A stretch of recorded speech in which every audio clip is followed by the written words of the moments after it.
Sahabat, setiap kebaikan yang kita sebarkan akan kembali kepada kita. Dengan menekan tombol subscribe, Anda ikut menyebarkan ilmu dan inspirasi. Semoga ini menjadi amal jariah yang terus mengalir. Amin. Malam itu, aku duduk di kursi kayu dekat meja makan, menatap layar ponsel dengan dada bergemuruh. Tangan ini gemetar saat menekan tombol play pada rekaman CCTV yang baru saja kukirim ke ponselku sendiri. Suara dari dapur terdengar samar, disertai bayangan dua sosok yang tak asing lagi bagiku. Bayu, suamiku, berdiri terlalu dekat dengan Mira, asisten rumah tangga yang sudah 2 tahun tinggal di rumah kami.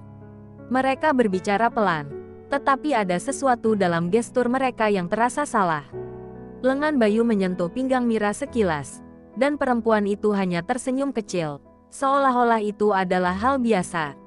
Aku menahan napas, berharap ini hanya kesalahpahaman. Tetapi rekaman itu berlanjut dengan adegan yang membuat tubuhku seketika membeku. Rumah kami memang sederhana, berdinding semen dengan cat yang mulai pudar, tetapi selalu terasa hangat meski sederhana.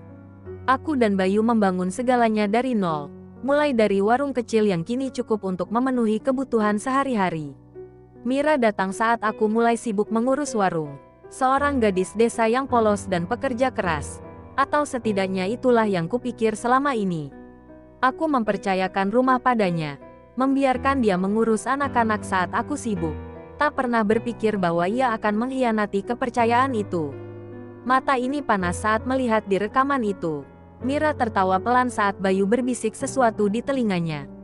Tawa yang terdengar ringan, namun bagiku terasa seperti duri yang menusuk langsung ke hati.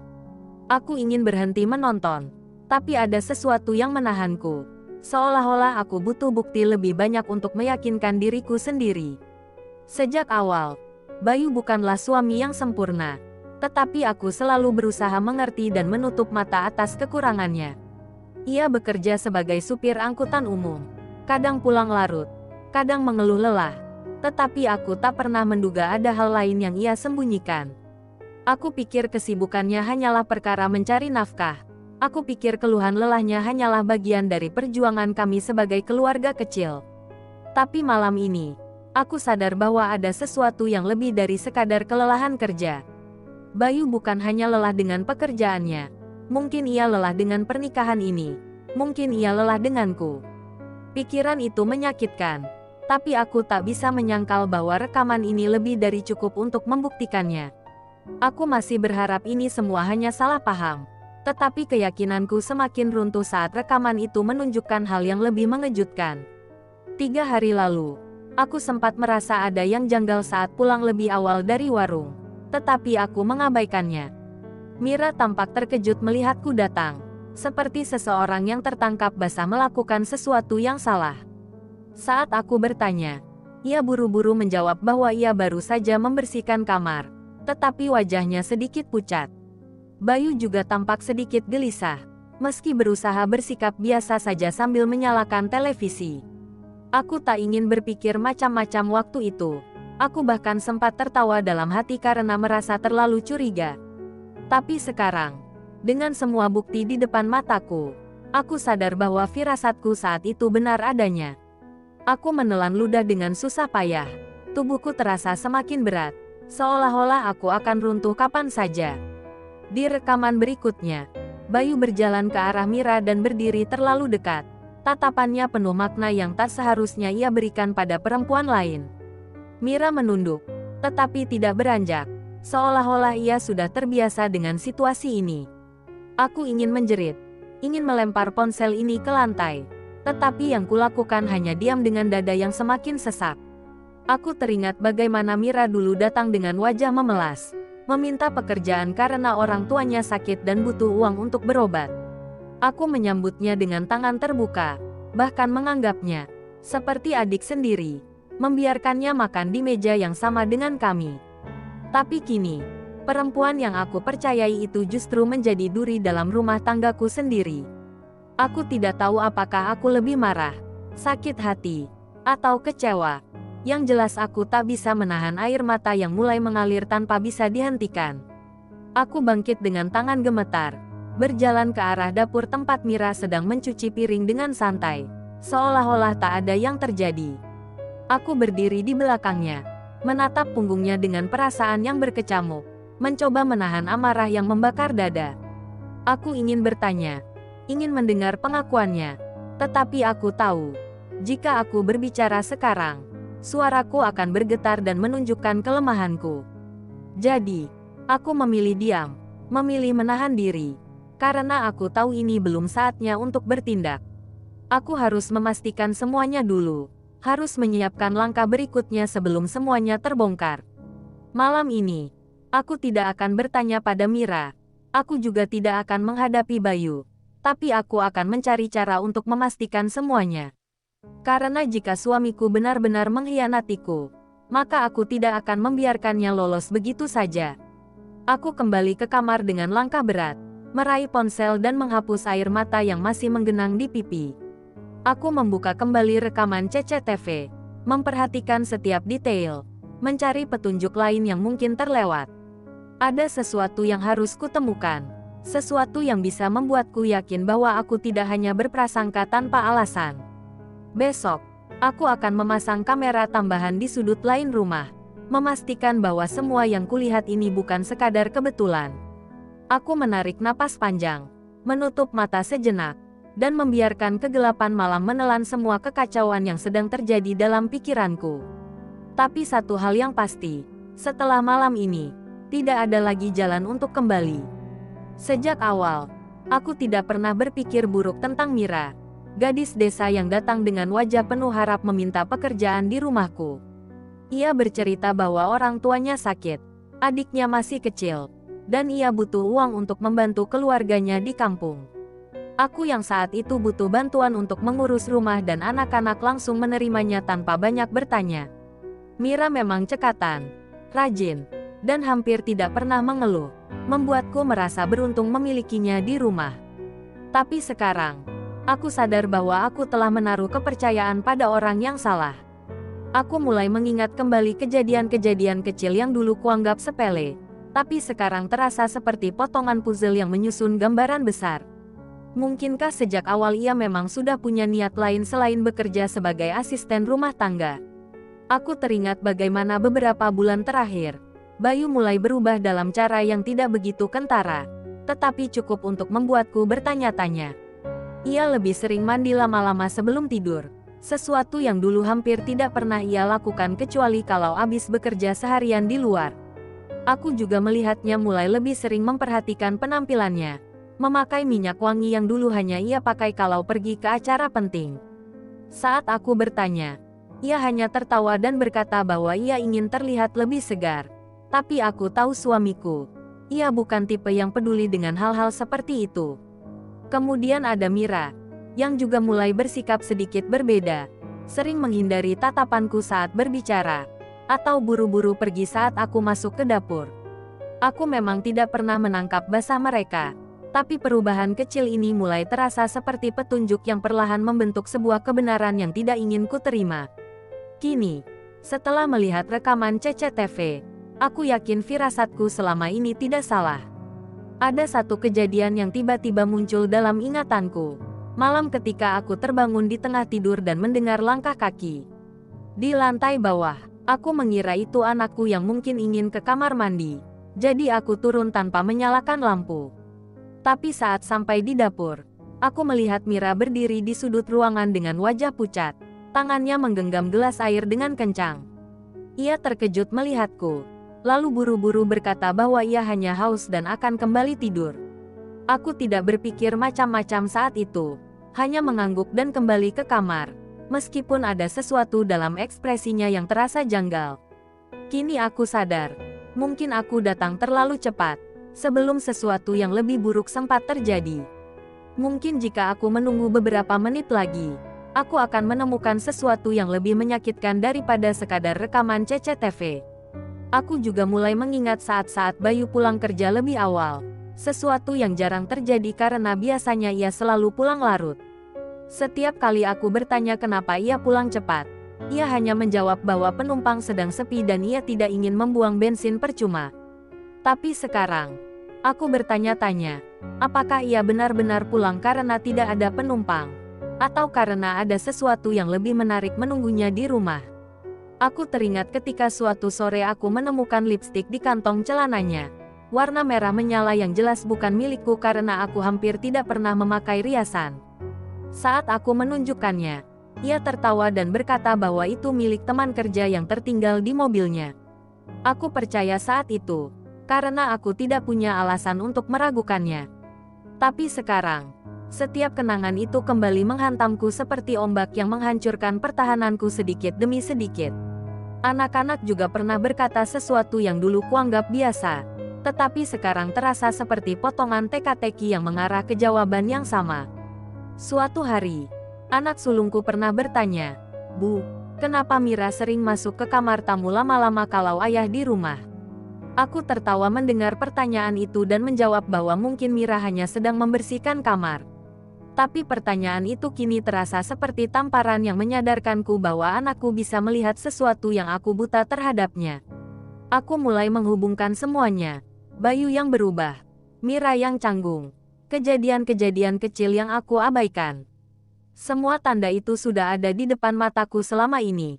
Tetapi aku terlalu sibuk, terlalu percaya, dan terlalu bodoh untuk menyadarinya lebih cepat. Aku menggenggam ponselku erat-erat, menatap rekaman yang kini sudah kuhafal setiap detiknya, mencoba mencari jawaban yang sudah kutemukan sejak tadi. Aku tidak tahu harus marah, sedih, atau kecewa, karena perasaanku sudah bercampur aduk dalam satu kekacauan yang sulit diurai. Aku ingin berteriak, ingin mengusir Mira saat ini juga, ingin menghadapkan Bayu dengan bukti yang ada. Tapi aku tahu aku harus berhati-hati. Aku tidak ingin gegabah dan akhirnya membiarkan mereka lolos begitu saja dengan kebohongan lain. Aku harus memastikan semuanya lebih dulu. Harus menemukan bukti yang tak terbantahkan sebelum aku mengambil keputusan. Malam ini, aku akan memasang kamera tambahan. Aku akan mengawasi setiap pergerakan di rumah ini. Dan aku akan memastikan bahwa aku tidak hanya berprasangka tanpa alasan. Saat aku berbaring di kasur, menatap langit-langit yang mulai terlihat retak di beberapa bagian, aku menyadari satu hal yang selama ini kutolak untuk aku akui. Rumah ini mungkin tidak sempurna, mungkin banyak kekurangan, mungkin tidak semegah rumah orang-orang kaya yang sering kutonton di televisi. Tapi rumah ini adalah hasil kerja keras kami, tempat di mana aku membesarkan anak-anak, tempat yang seharusnya penuh dengan cinta dan kejujuran. Dan sekarang, rumah ini menjadi saksi bisu pengkhianatan yang terjadi di dalamnya. Pengkhianatan yang aku sendiri belum tahu harus bagaimana menghadapinya. Aku menarik napas panjang, mencoba menenangkan diri. Meskipun aku tahu malam ini aku tidak akan bisa tidur nyenyak. Karena di dalam rumah ini, ada dua orang yang sedang menyembunyikan rahasia besar dariku. Dan aku berjanji tidak akan membiarkan mereka lolos dengan mudah. Sejak mengetahui rekaman itu, aku merasa setiap sudut rumah ini menyimpan luka yang tak kasat mata. Dapur yang dulu menjadi tempat aku memasak dengan penuh cinta kini terasa dingin dan hampa. Ruang tamu yang biasanya menjadi saksi canda tawa anak-anakku kini sepi. Hanya ada suara kipas angin tua yang berputar pelan. Aku masih memasang wajah biasa, seolah-olah tidak ada yang berubah. Padahal dadaku penuh dengan kecurigaan yang siap meledak kapan saja. Mira masih menjalankan tugasnya seperti biasa, seolah tidak menyadari bahwa aku telah melihat sesuatu yang seharusnya tidak ia lakukan. Bayu juga tetap bertingkah seperti suami yang setia, mencium keningku sebelum berangkat kerja, seakan semua baik-baik saja. Tapi aku tahu, rumah ini telah menyimpan rahasia yang suatu saat akan menghancurkan segalanya. Aku sudah memasang kamera tambahan di sudut dapur dan ruang tamu, memastikan bahwa kali ini aku tidak akan melewatkan satu detik pun. Setiap kali aku melihat Mira berjalan ke kamar tamu, aku mencatat waktu di dalam pikiranku. Setiap kali Bayu pulang lebih awal, aku menghafalkan alasan yang ia berikan dan mencocokkannya dengan kenyataan. Aku tidak lagi berbicara banyak dengan mereka, hanya mengamati dan menunggu saat yang tepat untuk bertindak. Aku tahu aku tidak bisa langsung meledak dan menuduh tanpa bukti yang lebih kuat. Aku butuh lebih dari sekadar rekaman CCTV yang bisa mereka sangkal dengan 1000 alasan. Aku ingin melihat dengan mataku sendiri, ingin mendengar pengakuan langsung dari mulut mereka sebelum aku menentukan langkah berikutnya. Aku bukan perempuan bodoh yang akan membiarkan dirinya dipermainkan tanpa perlawanan. Malam itu, aku sengaja begadang di kamar sambil menatap layar ponsel, menunggu notifikasi dari kamera yang baru saja kupasang. Waktu menunjukkan pukul 11. Bayu sudah masuk ke kamar lebih awal dengan alasan kelelahan setelah seharian bekerja. Mira sudah lebih dulu masuk ke kamarnya yang terletak di sudut belakang rumah. Tapi aku tahu ini belum waktunya untuk tidur baginya. Aku mengamati layar, menunggu pergerakan sekecil apapun, hingga akhirnya notifikasi muncul. Kamera di ruang tamu menangkap bayangan seseorang berjalan pelan, bergerak menuju dapur dengan langkah hati-hati.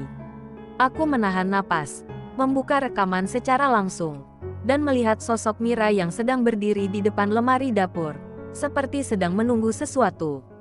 Aku tahu ini bukan kebetulan. Aku tahu ini bukan sekadar keinginan untuk minum air di malam hari.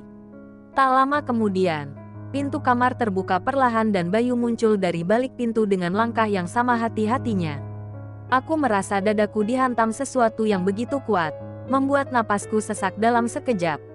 Bayu berjalan mendekat, berbicara pelan pada Mira, sementara perempuan itu hanya tersenyum samar. Mereka berdiri di sana beberapa saat, saling bertukar tatapan, sebelum akhirnya Mira berbalik dan melangkah ke arah kamar tamu. Bayu mengikuti dari belakang, menutup pintu perlahan, seolah tahu bahwa ada seseorang yang mungkin akan mendengar. Tanganku mengepal, ponsel di genggaman hampir terjatuh, dan aku harus menggigit bibirku sendiri untuk menahan isak tangis yang ingin pecah. Aku ingin langsung mendobrak pintu itu dan berteriak, tapi aku tahu ini bukan saatnya. Aku menatap layar ponsel tanpa berkedip, merekam setiap detik yang berlalu dengan hati yang hancur.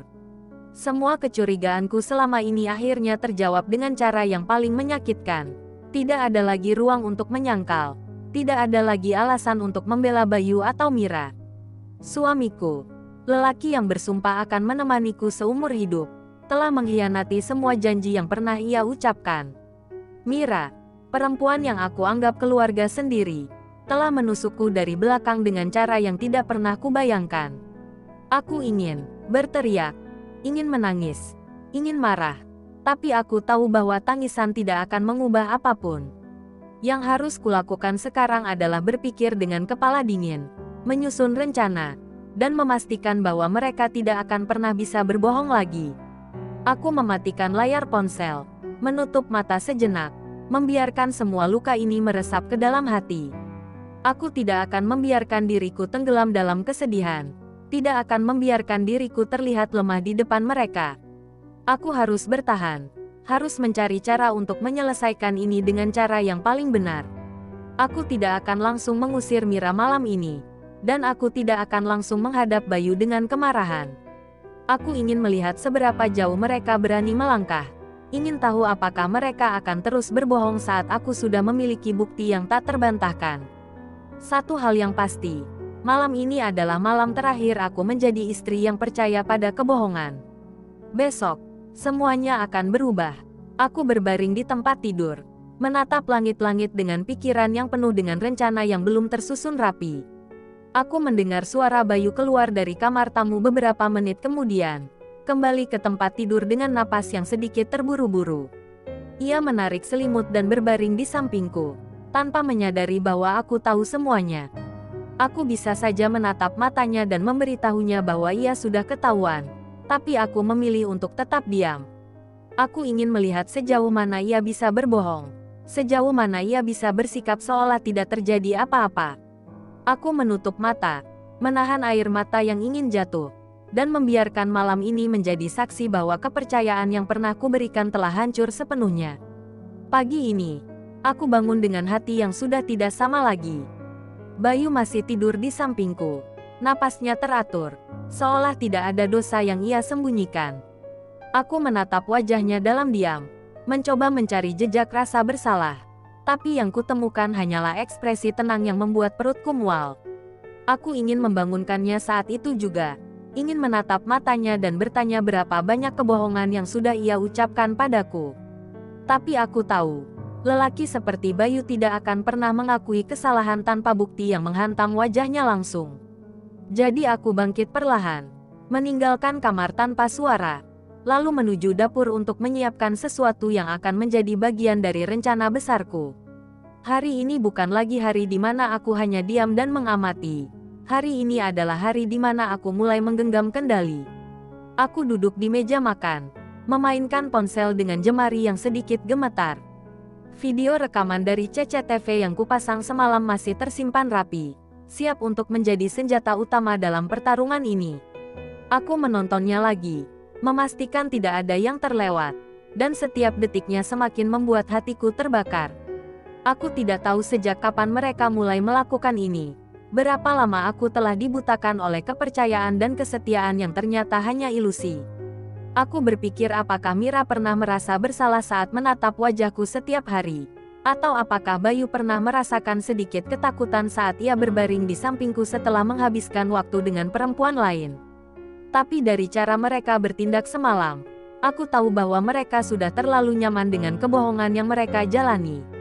Dan kini, aku akan membuat mereka merasakan apa yang selama ini kusembunyikan, rasa sakit yang sebenarnya. Mira keluar dari kamarnya dengan wajah polos. Seperti biasa, seperti tidak ada apa-apa yang terjadi semalam. Ia menyapaku pelan, bertanya apakah aku butuh bantuan di dapur. Tapi aku hanya mengangguk tanpa banyak bicara. Aku melihat caranya bergerak, caranya menghindari tatapanku. Dan aku tahu bahwa ia menyadari ada sesuatu yang berbeda pagi ini. Aku sengaja memperlama diamku, membiarkan ketegangan menggantung di udara. Membuatnya merasa tidak nyaman. Aku ingin tahu apakah ia akan berkata sesuatu. Apakah ia akan mengakui semuanya sebelum aku membuka bukti yang kupunya. Tapi tentu saja, perempuan seperti Mira tidak akan seceroboh itu. Ia akan tetap berpura-pura sampai detik terakhir. Dan aku akan membiarkan ia berpikir bahwa ia masih aman, sampai aku menjatuhkan semuanya sekaligus di hadapan mereka. Bayu akhirnya bangun, menguap lebar, lalu berjalan ke meja makan dengan langkah santai. Aku melihatnya duduk di kursi seperti biasa, mengambil gelas dan meneguk air tanpa tahu bahwa aku sudah tahu segalanya. Aku ingin tertawa, ingin melihat ekspresinya saat ia menyadari bahwa permainan ini akan segera berakhir. Aku mengambil ponsel, membuka galeri, lalu meletakkannya di atas meja dengan layar menghadap ke mereka. Tanpa berkata apa-apa, aku memutar video rekaman semalam, membiarkan suara mereka sendiri yang mengungkap kebenaran yang selama ini mereka sembunyikan. Bayu terdiam, tangannya berhenti di udara, sementara Mira membeku di tempatnya, wajahnya langsung pucat. Aku menatap mereka satu persatu, menikmati detik-detik di mana kebohongan mereka runtuh di depan mataku. Apa ini? Bayu, suaraku terdengar lebih tenang dari yang aku kira, tapi penuh dengan ketegasan yang tidak bisa diabaikan. Suamiku membuka mulut, lalu menutupnya lagi, seolah otaknya sedang berusaha mencari alasan yang masuk akal untuk mengelak. Mira menunduk, tangannya mengepal di sisi tubuhnya, tapi aku tidak peduli lagi pada reaksinya. Aku hanya ingin mendengar bagaimana Bayu mencoba membela dirinya kali ini. Ingin tahu apakah ia akan berbohong lagi meskipun buktinya sudah ada di depan mata. Aku bisa jelaskan, katanya akhirnya. Suara gemetar yang tidak pernah kudengar sebelumnya. Aku tersenyum sinis, menyandarkan tubuh ke kursi, lalu menggeleng pelan. Jelaskan, aku mengulang kata-katanya, lalu tertawa pendek. Bagaimana caramu menjelaskan ini, Bayu? Kau pikir aku bodoh? Suasana di meja makan berubah menjadi lebih tegang dari sebelumnya, dengan keheningan yang hampir menyesakkan. Mira akhirnya membuka suara, berbisik pelan dengan suara bergetar, meminta maaf dengan air mata yang mulai menggenang di matanya. Tapi aku tidak ingin mendengar permintaan maafnya, karena aku tahu air matanya bukan tanda penyesalan, melainkan ketakutan. Aku melihat Bayu menunduk, mencoba menghindari tatapanku, seolah tahu bahwa kali ini ia tidak bisa lari. Aku menatap mereka dengan perasaan yang sudah tidak bisa lagi aku jelaskan, campuran antara marah, kecewa, dan perasaan hancur yang tak terbendung. Aku menghela napas panjang, lalu bangkit dari kursiku, merasa bahwa rumah ini tidak lagi menjadi tempat yang bisa kutinggali dengan tenang. Kalian sudah menghancurkan semuanya, ucapku pelan. Lalu melangkah pergi, meninggalkan mereka dengan dosa yang tidak akan bisa mereka hapus. Aku berjalan ke kamar, meraih tas dan mulai memasukkan beberapa pakaian serta barang-barang penting. Aku tidak tahu apa yang akan kulakukan setelah ini. Tidak tahu apakah aku akan pergi untuk selamanya atau hanya sementara. Tapi satu hal yang pasti, aku tidak bisa tinggal di rumah yang telah dikhianati dengan cara seperti ini. Aku mendengar suara langkah Bayu di belakangku, memanggil namaku dengan panik, tapi aku tidak menoleh. Air mataku akhirnya jatuh, tapi bukan karena aku lemah, melainkan karena aku tahu bahwa hidupku akan berubah setelah ini.